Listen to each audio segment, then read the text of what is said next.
I got a 27. I failed.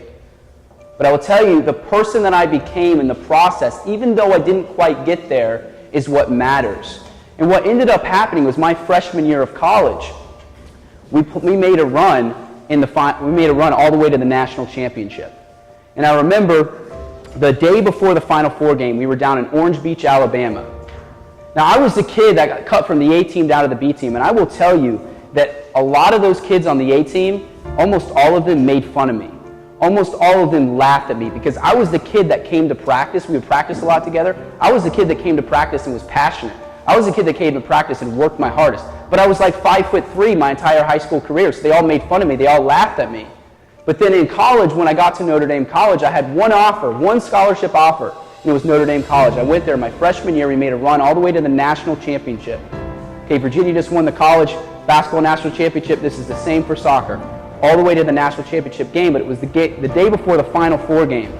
And the coach came up to me, or we were on the bus rather, down in Orange Beach, Alabama, and he said, come to the front of the bus. So I went to the front of the bus, and I got to him, and he sat me down and said, hey, Sam, I hadn't played much in the national tournament. My freshman year, I started 5 games, played quite a bit, but not a ton.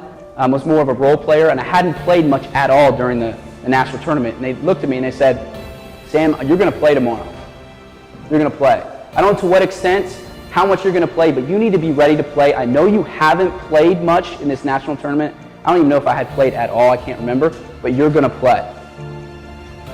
And I was like, wow, that's pretty cool. The next day, before every game, we would have a team meeting. They would announce the starting lineup. And usually they put it up on a whiteboard. So in the hotel down in Orange Beach, Alabama, I walked into the hotel, and there was a whiteboard in the room. It had the starting lineup.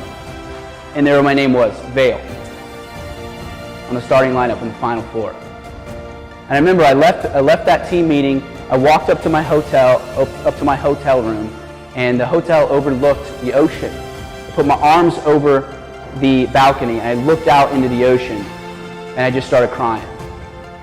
And I started crying because here I was, the kid that was told wasn't fast enough. The kid I was told wasn't athletic enough. The kid was told dozens and dozens of times by college coaches that he wasn't even good enough to play college soccer at any level, let alone in a national final, in a Final Four.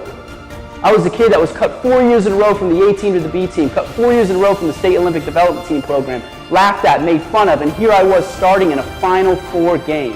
People's opinions don't have to determine your reality. You get to choose that, and you get to choose that by your attitude, by your persistence, by your perseverance, by your work ethic. You can do anything you want to do in life. I truly believe that. You know, I'm going to tell you the end of this story eventually here in a little bit. I don't want to get ahead of myself, but you get to choose where you end up. Just because someone says that you're not good enough or that you can't do it, you can do it, and I want you to chase dreams and goals. And ever since then in my life, I have been somebody that has been hair on fire, wild after my dreams and goals. Because I want to become the person that I was put here to become. I want to become the person that God put me here to become. That's what I want.